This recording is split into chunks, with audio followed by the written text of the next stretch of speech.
ওয়ালাইকুম স্যার। ওয়ালাইকুম আসসালাম। আমার নাম হলো SK রন্দর্নে, deputy engineer, government of Maharashtra, water supply department. আমি একজন অমুসলিম, নন মুসলিম। আমার প্রশ্নটা হলো যে আমাদের এই পৃথিবীতে কেন এত ধর্ম সৃষ্টি হয়েছে? আমাদের চারপাশে এত বেশি ধর্ম কেন? এখানে একটা সেন্টেন্স লেখা আছে পিস টিভি লোগোর নিচে, যে পিস টিভি মানবতার সমাধান। এখানে আমার মতামত হলো এই যে শান্তির জন্য জ্ঞান আর বিজ্ঞতার প্রয়োজন। ধন্যবাদ। ভাই একটা প্রশ্ন করলেন যে পৃথিবীতে এত ধর্ম কেন, এটা প্রথম প্রশ্ন। আর তারপর একটা মন্তব্য করলেন যে শান্তি মানবতার সমাধান, এটা পিস টিভির স্লোগান। শান্তির জন্য প্রয়োজন জ্ঞান আর বিজ্ঞতা। আমি আপনার সঙ্গে একমত।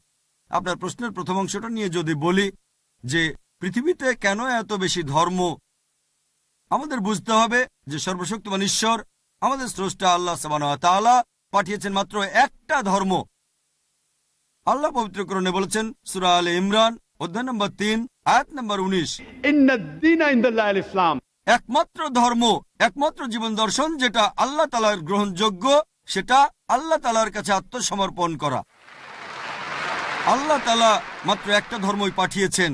আর যত নবী রাসূল পৃথিবীতে এসেছেন, যেমন ধরেন আদম, ইব্রাহিম, মুসা, ঈসা, মুহাম্মদ, ওনারা সবাই শান্তিতে থাকুন। তারা মানুষকে একটা শিক্ষায় দিয়েছেন, আল্লাহর কাছে আত্মসমর্পণ করা। এখন আরবি ভাষায় যদি কেউ আল্লাহ তাআলার কাছে আত্মসমর্পণ করে তাহলে তাকে বলা হয় মুসলিম। আর ইসলাম, এই আরবি শব্দটার মূল আরবি শব্দটা হচ্ছে সালাম, যার মানে শান্তি।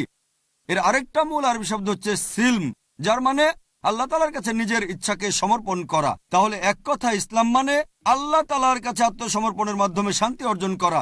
তাহলে আমাদের স্রষ্টা আল্লাহ তাআলা পাঠিয়েছেন মাত্র একটাই ধর্ম। তবে সময় বদলানোর সাথে সাথে ধর্মগ্রন্থগুলোও বদলে গেছে, বিকৃত হয়ে গেছে, নতুন জিনিস ঢুকেছে। আর এই ধর্মগ্রন্থ বদলানোর ব্যাপারে আল্লাহ পবিত্র কোরআনে বলেছেন সূরা বাকারা অধ্যায় নম্বর 2 আয়াত নম্বর 79, ফাওয়াইলুল লিল্লাযিনা ইয়াকতুবুনাল কিতাবা বিআইদিহিম সুম্মা ইয়াকুলুনা হাযা মিন ইনদিল্লাহ লিয়াশতারু বিহি সামানান কালিলা ফাওয়াইলুল লাহুম মিম্মা কাতাবাত আইদিহিম ওয়াইলুল লাহুম মিম্মা ইয়াকসিবুন। দুর্ভোগ তাদের যারা নিজ হাতে কিতাব রচনা করে আর বলে এটা আল্লাহর নিকট হতে। তারা এটা বলে তুচ্ছ মূল্য প্রাপ্তির জন্য। তাদের রচনার জন্য শাস্তি তাদের, যা উপার্জন করে সেজন্য শাস্তি তাদের। আল্লাহ তাআলা পাঠিয়েছেন অনেক আসমানি কিতাব, অনেক ইনস্ট্রাকশন ম্যানুয়াল। সময় বদলানোর সাথে সাথে এই ইনস্ট্রাকশন ম্যানুয়াল, আল্লাহর এই আসমানি কিতাব বদলে গেছে। যখন কোনো কিতাব বিকৃত হয়ে গেছে, আল্লাহ নতুন রাসূল পাঠিয়েছেন আর নতুন কিতাব।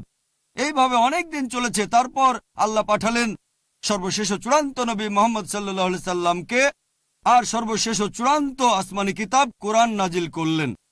এর আগে যেসব নবী রাসূল এসেছিলেন, আমাদের প্রিয় নবী মুহাম্মদ সাল্লাল্লাহু আলাইহি সাল্লাম বলেছেন যে আল্লাহ তাআলা এই পৃথিবীতে 1,24,000 নবী রাসূল পাঠিয়েছেন।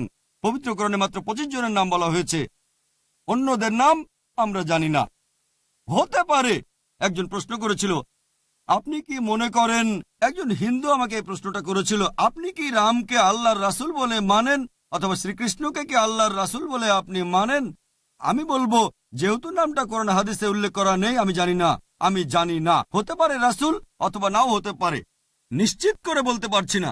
তবে একথাটা মানতে হবে, যেসব নবী রাসূল এসেছেন নবী মুহাম্মদ সাল্লাল্লাহু আলাইহি সাল্লামের আগে, তারা ছিলেন সেই সময় আর সেখানকার মানুষের জন্য। তাহলে রাম যদি আল্লাহ রাসূল হয়েও থাকেন, যদি কৃষ্ণ আল্লাহ রাসূল হয়েও থাকেন, তারা এসেছিলেন সেখানকার মানুষ আর সেই সময়ের জন্য। বর্তমানে পৃথিবীর সব মানুষ, তারা থাকতে পারে ভারতে অথবা আমেরিকায় বা সৌদি আরবে বা কানাডায় বা ইংল্যান্ডে, পৃথিবীর যে কোনো জায়গায় তারা মানবে সর্বশেষ ও চূড়ান্ত নবী মুহাম্মদ সাল্লাল্লাহু আলাইহি সাল্লামকে এবং সর্বশেষ ও চূড়ান্ত আসমানি কিতাব পবিত্র কোরআন। আল্লাহ আমাদের কথা দিয়েছেন সূরা হিজর অধ্যায় নম্বর 15 আয়াত নম্বর 9 যে আমি কোরআন অবতীর্ণ করেছি, সেটা আমি সংরক্ষণ করব। তাহলে আল্লাহ তাআলা পাঠিয়েছেন মাত্র একটা ধর্ম, সেটা হচ্ছে আল্লাহ তাআলার কাছে আত্মসমর্পণ করা।